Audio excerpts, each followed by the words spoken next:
how to customize the position and size of the lock screen clock on the Samsung Galaxy S24 series.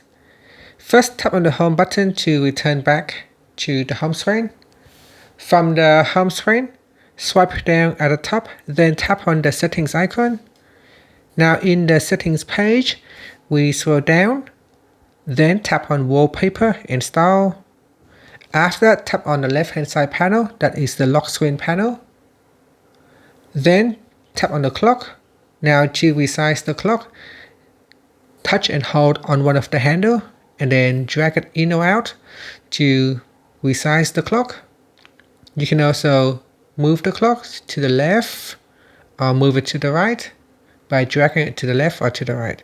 You cannot move it up or down, only to the left or to the right to change the position of your clock.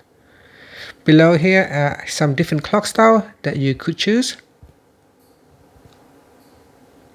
And with those selected clocks, you can also resize the clock, and you can also move it to the left or to the right as well. So you can move it to the left, center, or the right. And that's it. After that, you can tap on the done button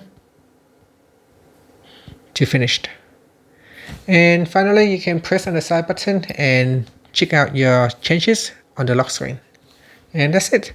Thank you for watching this video. Please like and subscribe to my channel for more videos.